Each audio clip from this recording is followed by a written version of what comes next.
Programme جائزہ میں پھر سے حاضر خدمت ہیں. آج ہمارے مہمان ہیں جناب طاہر قریشی صاحب جو forum for international relation development کے سربراہ ہیں. میں آپ کا پھر سے خیر مقدم کرتا ہوں. وقفے کے دوران بھی ہم نے کئی باتیں کی ہیں. اس سے پہلے کہ ہم ان حوالوں پہ بات کریں, پوچھنا یہ چاہوں گا جو ہم وقفے سے پہلے بات کر رہے تھے کہ یہ جو مدارس ہیں ان کو تھوڑا سا مربوط نظام میں لانے کے لیے حکومت اس کے ساتھ معاملات کو بہتر کرے. اسی سلسلے میں آپ سے پوچھنا چاہتا ہوں کہ جو پاکستان میں بڑھتی ہوئی آبادی کا مسئلہ ہے, اکثر ان علاقوں میں جہاں جو پسماندہ علاقے شمار ہوتے ہیں, ایک گھر کے اندر اگر اوسطاً 6 بچے ہیں تو ماں باپ ان کی کفالت نہیں کر سکتے, تو 2 یا 3 کو کہتے ہیں کہ یہ مدرسے میں چلے جائیں گے, وہاں ان کو تعلیم, رہائش اور کھانا پینا ملے گا سہولت کے ساتھ. اور آبادی بڑھ رہی ہے, مدارس بڑھ رہے ہیں, ہمارے پاس افرادی قوت کو استعمال کے آگے ذرائع نہیں ہے. ظاہر اقتصادی حالت اور ملک میں فیکٹریاں جو بھی آپ کے سامنے ہے. کیا بڑھتی ہوئی آبادی بھی بہت سارے مسائل کو جنم دے رہی ہے اور ان مدارس کی آبادی کو بڑھا رہی ہے؟ دیکھیے جی,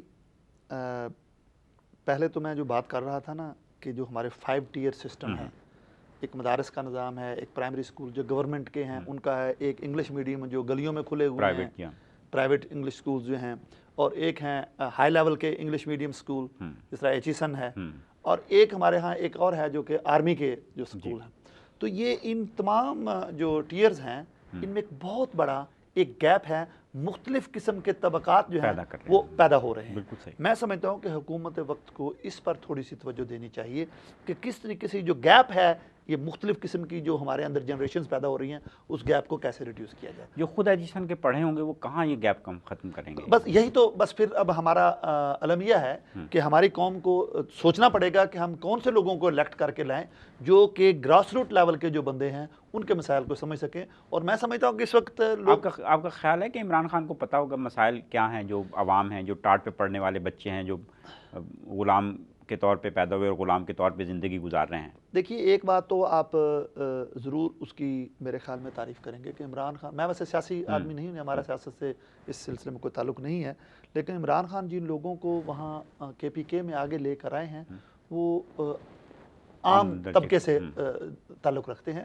اس لیے میں سمجھتا ہوں کہ اگر عمران خان ان کی بات کو سننے کی سخت رکھتے ہوں تو تبدیلی آ سکتی ہے. جہاں تک اب مسئلہ ہے, آپ نے جو دوسرا ایشو ریز کیا کہ آبادی بڑھ رہی ہے تو مدارس کی آبادی بڑھ رہی ہے, میں نے جیسے پہلے کہا کہ مدارس ایک اتنا بڑا ایک چیریٹیبل انسٹیٹیوٹ ہے, اتنا بڑا ایک چیریٹیبل سیٹ اپ ہے, نیٹ ورک ہے کہ حکومت یا تو اس کے مقابلے میں اتنا ہی بڑا نیٹ ورک تیار کرے کہ جس میں ان بچوں کو لا کر دوسری دنیاوی تعلیم دی جائے. اگر ہم نہیں کر سکتے تو اگر مدارس کر رہے ہیں تو ان کا ہمیں شکریہ ادا کرنا چاہیے کہ ہمارے بچوں کو کم از کم وہ لٹریسی تو دے رہے ہیں. بالکل ٹھیک. وہ بچے بجائے اس کے کہ سڑکوں پر بھیک مانگیں, ان کو اس قابل بنا رہے ہیں کہ جا کر کہیں کسی مسجد میں وہ امامت کر سکیں گے, بچوں کو قرآن پڑھا سکیں گے.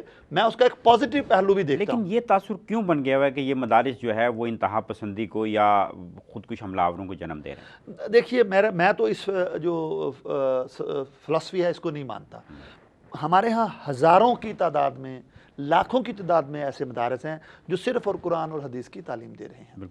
کچھ ضرور ایسے ہوں گے جو کہ انتہا پسندی کو ہوا دے رہے ہیں, اور میں سمجھتا ہوں کہ یہ مدارس کو جب سوویت یونین کی ڈس انٹیگریشن کے لیے مغرب اور پاکستان نے اتحاد کیا تو مدارس کو انوالو کیا گیا. اسٹیٹ پالیسیز جو تھیں انہوں نے مدارس کی کو انفلوئنس کیا, مذہب کے اوپر بہت بڑا ایک منفی اثر چھوڑ دیا ہماری اسٹیٹ پالیسی نے کہ مدارس کو اس طرف دھکیل دیا گیا. لیکن مدارس کے جو وفاق ہیں میں سمجھتا ہوں کہ وہ اس چیز کو بخوبی سمجھ چکے ہیں, اور بہت سارے مدارس اس چیز سے ودڈرا ہو چکے ہیں. وہ افغان جہاد میں جو شروع ہوئی چیز, ہزاروں کی تعداد میں مدارس اس چیز کو اب سمجھ چکے ہیں اور وہ نہیں چاہتے کہ دوبارہ ایسی لائن اختیار کی جائے. تو میں سمجھتا ہوں کہ مدارس کے ساتھ مل کر عام آدمی کو بھی, جو ہم یہ سمجھتے ہیں کہ جی ہم تو جی انٹلیکچوئل ہیں اور مدارس والے بالکل ایسے ہی لوگ ہیں, میں سمجھتا ہوں کہ یونیورسٹیز کو مدارس کے ساتھ انٹریکشن کرنا چاہیے اور میڈیا کو مدارس کے ساتھ انٹریکشن کرنا چاہیے. ہماری اتھارٹیز دوسری جو ہیں ان کو مدارس کا انٹریکشن کرنا چاہیے. یہ نہ سمجھیں کہ یہ کوئی تیسرے چوتھے درجے کی مخلوق ہے, یہ تو مولوی بن رہے ہیں تو ان کو چھوڑ دیا جائے. ایسا نہیں ہے. یہ لاکھوں کی تعداد میں لوگوں کو روزگار بھی مہیا کر رہے ہیں, ان کو تعلیم بھی دے رہے ہیں اور ان کو چھت بھی پرووائڈ کر رر ہیں. تو میں نہیں سمجھتا یہ کوئی ایسا غلط کام ہے. اگر کسی ایک مدرسے میں کوئی غلط کام ہوتا ہے, ایسے نہیں کہا جا سکتا کہ جی جو میٹروپولیٹن پولیس کا کمشنر اور ڈپٹی کمشنر دونوں نے یہاں استعفیٰ دے دیا. اور دیا کس چیز پر؟ کیوں استعفیٰ دیا انہوں نے؟ کتنے پارلیمنٹ کے ممبران یہاں پر ان کو سزا ہو گئی ہے کہ انہوں نے چوری کیے پیسے پارلیمنٹ کے, ٹیکس پیئرز کی منی کو چوری کیا, انہوں نے فراڈ کیا. تو پارلیمنٹ کو بند کر دیا جائے, میٹروپولیٹن پولیس کو بند کر دیا جائے کیا؟ تو میں نہیں سمجھتا کہ لوگ کہاں سے یہ فلسفی لے آتے ہیں کہ جی ایک مدرسہ خراب کام کر رہا ہے تو سارے مدرسے ہی جو ہیں وہ دہشت گرد ہو گئے ہیں. میں نے آپ کو جو مثال دی ہے اس پر لوگوں کو ذرا تھوڑا سا غور کرنا چاہیے کہ ادارے میں, گھر میں, قوم میں, ایک انسٹیٹیوشن میں غلط افراد ہو سکتے ہیں, لیکن اس غلط افراد کے کام کی وجہ سے پوری قوم کو, پورے ادارے کو, پورے معاشرے کو آپ تو قصوروار نہیں کہہ سکتے. جو ذرائع ابلاغ ہیں میڈیا, اس کا بھی بڑا اثر ہوتا ہے لوگوں کے ذہنوں پر. یہ میڈیا کو بھی کچھ تھوڑی سی آگاہی کے لیے کوشش کرنی چاہیے, لوگوں کو تصویر کا صحیح رخ دکھانا چاہیے. میں سمجھتا ہوں جی کہ میڈیا کے جو اونرز ہیں انہوں نے ایک عجیب و غریب پالیسی بنا لی ہے, اور ایسے لوگوں کو میڈیا پر لایا جاتا ہے جو کہ صرف اور صرف وہ مرغوں کی لڑائیاں کروانے میں جو ہے وہ کردار ادا کر رہے ہیں. سیاستدانوں کی گالی گلوچ جو ہے وہ میڈیا پر بیٹھ کے کروا رہے ہیں, اور ایسی منفی قسم کی وہ اپروچ ہو گئی ہے جو کہ بہت نقصان پہنچا رہی ہے ہمارے پاکستانی امیج کو. میں سمجھتا ہوں پاکستانی امیج کو برباد کرنے میں جتنا سیاستدانوں نے غلط کردار ادا کیا ہے, اسی طرح میڈیا بھی غلط کردار ادا کر رہا ہے. لیکن ایک بات میں ضرور کہوں گا کہ میڈیا کی آزادی کی وجہ سے میڈیا نے بہت اہم واقعات جو کہ حکومت چھپا دیتی یا پولیس کے ادارے چھپا دیتے, میڈیا نے جرت کر کے اس کو عوام کے سامنے بھی پیش کیا ہے. تو یہ اس کے دونوں رخ ہیں. لیکن میں سمجھتا ہوں کہ میڈیا کو پاکستان کی اچھی چیزیں نکال کر مثبت کردار جو اس کو پیش کرنا چاہیے. بالکل ٹھیک. ہمارے ساتھ ایک کالر ہیں, دیکھتے ہیں جی کون ہے. ہلو, السلام علیکم. السلام علیکم جی, میں پرویز بات کر رہا ہوں مانچسٹر سے. جی پرویز صاحب فرمائیے, کیا کہیں گے؟ آپ کو بھی اور آپ کے مہمان کو بھی بہت بہت سلام. ماشاءاللہ بڑے اچھی باتیں کر رہے ہیں اور کافی نالج بڑھ رہا ہے. میں ان سے ایک ریکویسٹ کروں گا کہ جمہوریت تو بہت ہی ضروری اور بہت ہی اچھی چیز ہے, لیکن اگر جمہوریت صرف چند خاندانوں میں ہو, جو ان کی پارٹی میں جمہوریت نہ ہو. آپ مجھے بتائیں کہ ایک خاندان کے 22-23 لوگ جو ہے وہ ہیں, اس کے پیچھے آپ اپنا گجرات چلے جائیں, جیلن چلے جائیں, ایک ہی فیملی کے پاس لاسٹ 20-25 سال سے وہ سیٹیں ہیں. تو اگر ایسی جمہوریت کس کام کی جس میں ایک عام آدمی جو ہے وہ نہیں جا سکتا, نہ تو وہ اس کی اپروچ ہے, کیونکہ وہاں پر جج, جوری اور پراسیکیوٹر سب ایک ہی فیملی بنی ہوئی ہے, وہی سارا کچھ کرتے ہیں.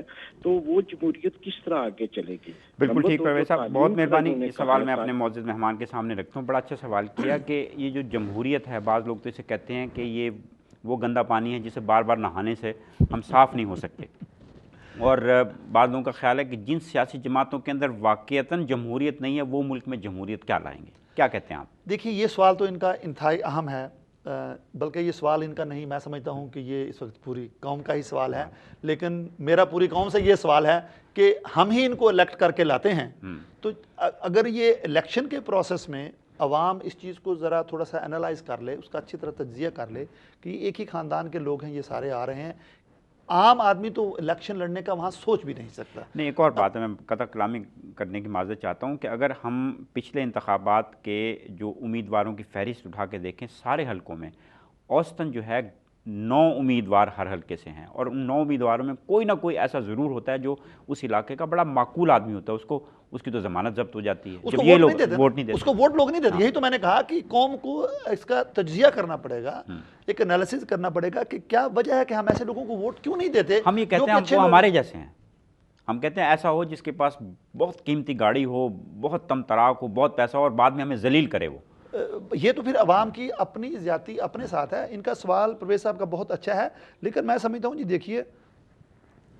پاکستان جو ہے اسلامک ریپبلک آف پاکستان ہے, میرے خیال میں اس کو ایک جمہوری ملک رہنا چاہیے, جمہوریت یہاں پر رہنی چاہیے, لیکن اس میں اگر یہ اسلام کا ٹچ رکھیں جو کہ یہ رکھتے نہیں ہیں. اگر یہ تھوڑا سا اسلام کا ان کو کچھ خوف ہو, اللہ کا خوف ہو, اللہ کا ڈر ہو, پتا ہو کہ ہم نے کل کو مرنا ہے اور اپنی جان دینی ہے اور ہم سے سوال پوچھے بھی جانے ہیں. بلکہ امیدواروں کی جب سکروٹنی ہو رہی ہو وہاں دیکھا جائے کہ یہ ان کا اسلام سے بھی کوئی واسطہ ہے. جیسے دیکھیے اب اسلام کا واسطہ کہ میں کسی کو سرٹیفکیٹ نہیں دے سکتا, نہ آپ دے سکتے ہیں. طاہر القادری صاحب نے کہا تھا کہ امیدواروں کی ذرا تھوڑی سی چھان پٹک ہونی چاہیے کہ یہ چھان پٹک تو ہونی چاہیے, لیکن طاہر القادری صاحب اگر کھڑے ہو جائیں تو ان کو بھی کوئی ووٹ نہیں دے گا. وہ اس لیے کہ ہماری عوام کا اس شعور ہی ابھی اتنا نہیں رہا ہمارے اندر کہ کس کو ووٹ دینا ہے اور ووٹ کس کے لیے دینا ہے, اور اس کے آگے منفی اثرات ہماری پوری قوم پر. نہیں, یہ تو پتہ ہے انہیں کس کے لیے دینا, وہ بھی تک کہتے ہیں کہ بھٹو صاحب کے لیے دینا ہے. لیکن کیا بنا پھر پیپلز پارٹی کا؟ آپ دیکھیے نا ابھی صورتحال جو اگر بھٹو صاحب کے لیے دینا تھا تو بھٹو صاحب کی روح کے ساتھ جو پچھلے 5 سال میں ہوا وہ نتائج آپ کے سامنے ہیں, تو لوگوں نے ان کو پھر ووٹ نہیں دیے ہیں. آپ اگر KPK میں خیبر پختونخوا میں دیکھیے تو لوگوں نے ان پارٹیز کو ووٹ نہیں دیے, انہوں نے نئے لوگوں کو ووٹ دیے ہیں جو کہ ان کے اپنے اندر سے ہیں.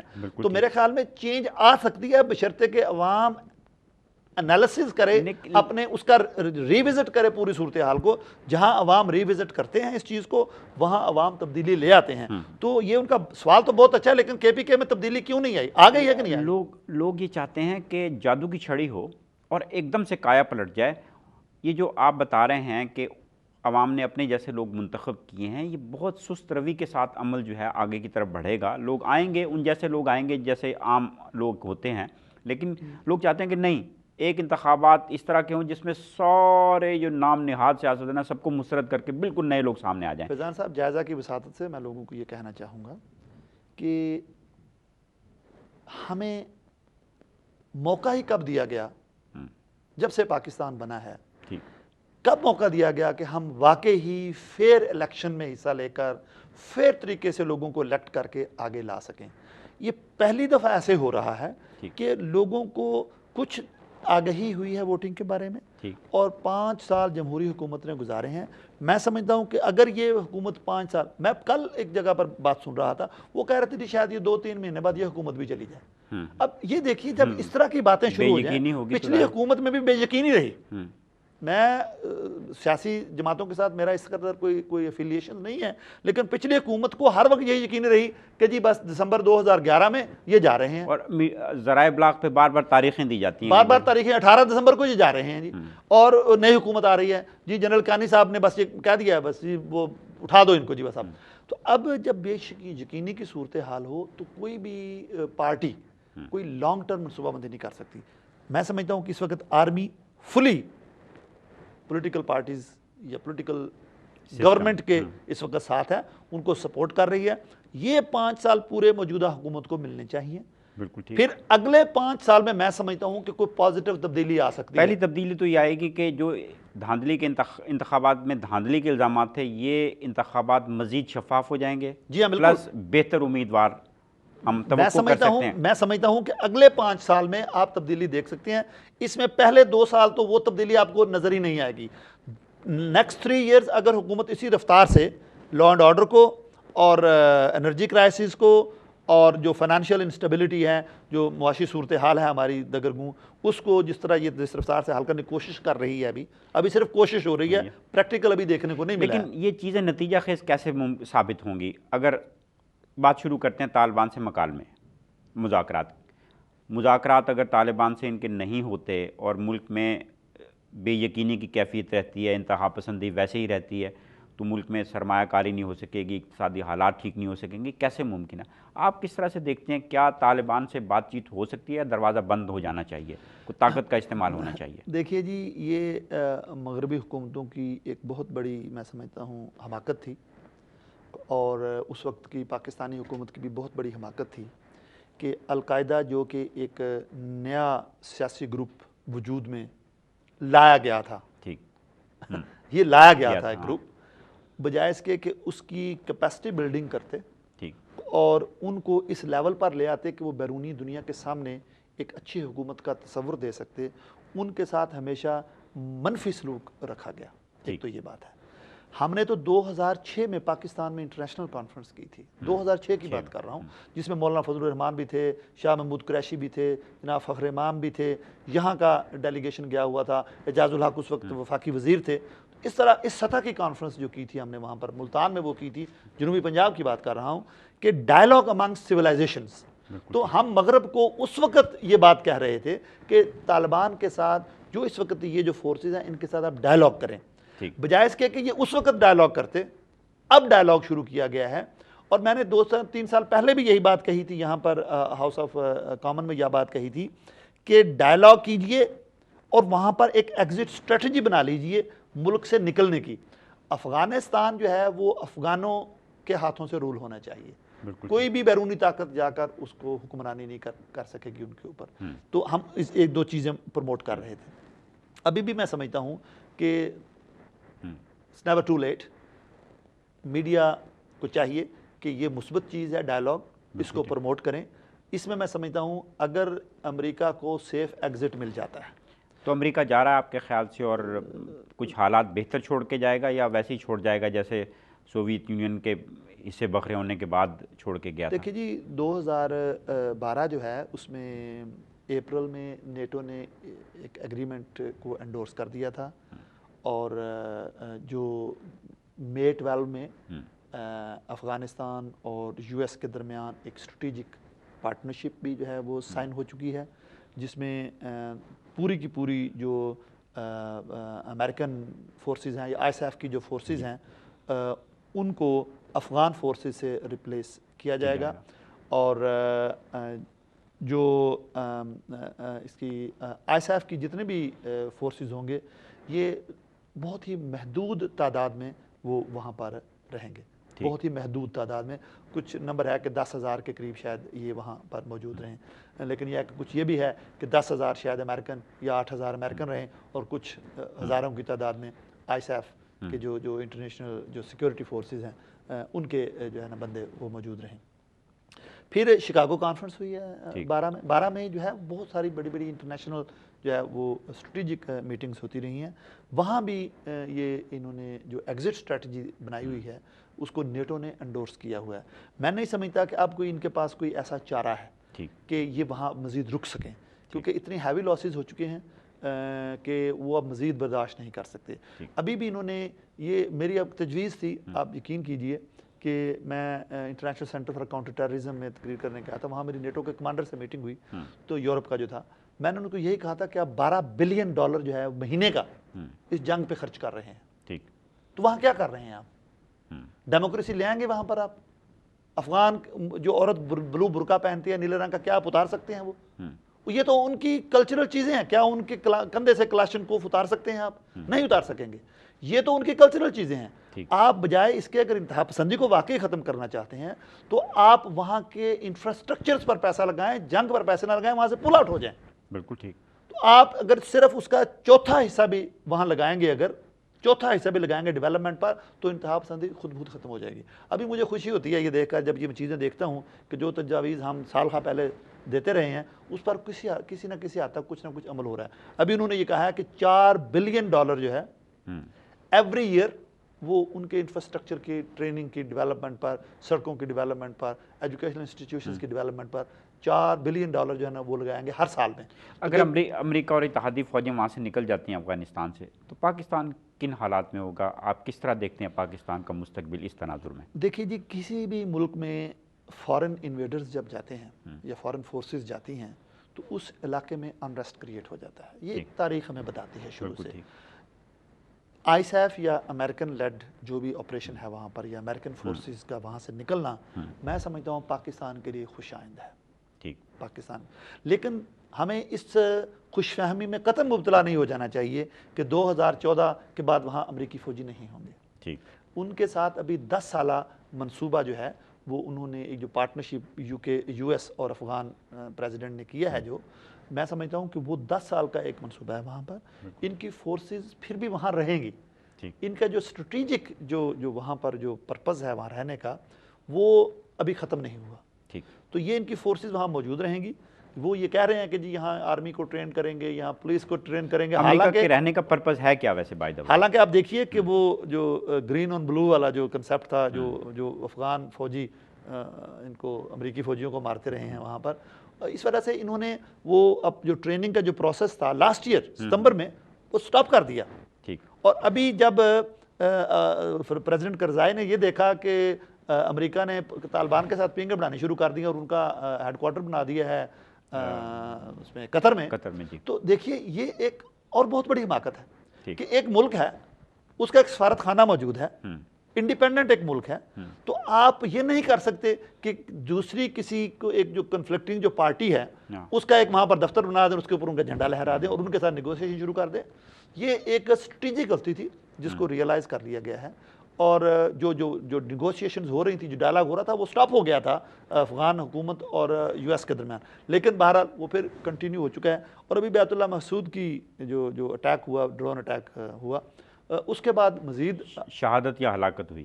بس اب دیکھیے جی, اب میں تو یہ کہتا ہوں کہ دیکھیے شہادت ہے یا ہلاکت ہے, کسی بھی ملک کو یہ اتھارٹی قطعاً نہیں ہونی چاہیے کہ بغیر ٹرائل کے کسی بندے کو مار دیا جائے. میں تو یہ کہتا ہوں ٹھیک. کسی بھی ملک کو, کسی قوم کو. مجھے یہ بتائیے قریشی صاحب کہ آپ سر کی قیمت بھی لگائیں پھر مذاکرات بھی کریں ان سے, یہ کیا تضاد ہے؟ دیکھیے یہ تضاد نہیں ہے, دس از پارٹ آف لائف. یہاں آپ ناردرن آئرلینڈ, ہم یو کے میں بیٹھے ہیں, ہم بہت اچھی اسٹریٹجک پوزیشن میں بیٹھے ہیں کہ یہاں کیا ہو رہا ہے. ناردرن الائنس کا, یہ اس کا آئرش ریپبلکن آرمی کا دیکھیے ناردرن آئرلینڈ میں, کہ وہ ایک دہشت گردوں کا گروپ تھا جنہوں نے مارگریٹ تھیچر پر بھی حملہ کیا, اس کو مار دیا گیا, اپنے لارڈ ماؤنٹ بیٹن کو مار دیا گیا, یہاں کے آرمی کے فوجی مار دیے گئے, پولیس کے سربراہ مار دیے گئے, کتنے انفراسٹرکچرز کو تباہ کر دیا گیا. لیکن اس کے باوجود ان کے ساتھ ڈائلاگ کیا گیا, اور وہ وہی ڈائلاگ ہی تھا جو کہ آج امن لے کر آیا ہے. اب وہی لوگ پارلیمنٹ کا حصہ ہیں, وہی لوگ جمہوریت کا حصہ ہیں, وہی لوگ اس ناردرن آئرلینڈ کو بھی چلا رہے ہیں اور کوئین کے ساتھ بیٹھ کر چائے کا کپ پیتے ہیں. مستقبل کیا پاکستان کا؟ پاکستان کا مستقبل بہت ہی درخشندہ ہے جی. میں تو قطعاً مایوس نہیں ہوں پاکستان کے مستقبل سے. پاکستان میں یقینی طور پر قوم کو جھنجھوڑنے کی ضرورت ہے, اور قوم کو چاہیے کہ وہ اپنے لیڈروں کو جھنجھوڑے, دونوں کو اکٹھا کرنا ہوگا. اور میں سمجھتا ہوں پاکستان انشاءاللہ اگلے کچھ سالوں میں ترقی کی طرف گامزن ہوگا. بالکل ٹھیک. خدا کرے کہ میری ارض پاک پر اترے, خدا کرے کہ میری ارض پاک پر اترے وہ فصل گل جسے اندیشہ زوال نہ ہو. فیضان عارف کو اجازت دیجیے. اللہ نگہبان.